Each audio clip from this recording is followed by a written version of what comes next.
সন্ধিয়া শৰ্মা নামৰ ছোৱালীজনীয়ে অমৃত দাহালক মাৰিলে। প্ৰেম শব্দটো যিমান মিঠা সিমান তিতাও হৈছে।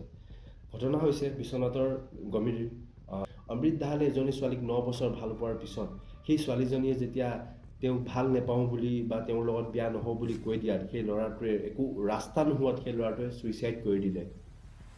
সি কিমান বেছি ভাল পাইছিলে চাগে, কিমান তাৰ ভাল পোৱাৰ পাগলামি আছিলে চাগে সেই ছোৱালীজনী। সেই এটা মাৰ কোলা খালী হৈ গ'ল। মায়ে ল'ৰা বুলি কোৱা যি শব্দ, এই শব্দটো তেওঁ ক'ব নোৱাৰিব মুখৰ।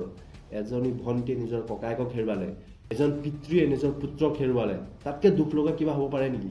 সিমানখিনি কৰিও আৰু তাতে ল'ৰাটোৱে মৃত্যুৰ আগত 3 মিনিটৰ ভিডিঅ' এটা উল্লেখ কৰিছে যে তেওঁ সেন্দুৰ দিছে দুবাৰকৈ সেই ছোৱালীজনীক।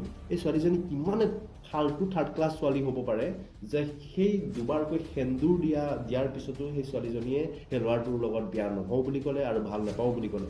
সেন্দুৰৰ মুহূৰ্ত বুজি নোপোৱা সেই ছোৱালীজনীৰ কাৰণে অমৃত তুমি কিয় তুমি এই লেতেৰা পথটো বাছি ল'লা? কিন্তু এই ভিডিঅ' ক্লিপটোত আপোনালোকক মই সেই আঙুলিটো দেখুৱাব নোৱাৰোঁ। এই 5টা আঙুলিৰ মাজৰ আঙুলি দেখুৱাইছে সেই ছোৱালীজনীয়ে। সেই মাজৰ আঙুলি দেখুৱাত সেই ছোৱালীজনীৰ কেৰেক্টাৰ কেনেকুৱা তাতে ওলাই পৰিছে। এতিয়া ছোৱালীজনী পলাই ফুৰিছে। ছোৱালীজনীক কৈছোঁ মই, সন্ধিয়া শৰ্মা নামৰ সেই ছোৱালীজনীক কৈছোঁ, তোৰ কাৰণে গোটেই ছোৱালী জাতিটো এতিয়া বদনামত আছে। গোটেই ছোৱালী জাতিক এতিয়া কোনো ল'ৰাই বিশ্বাস কৰিব ইমান সহজতে নোৱাৰিব। তোৰ কাৰণে এতিয়া তই পলাই ফুৰি আছ। তই কেইদিন পলাবি?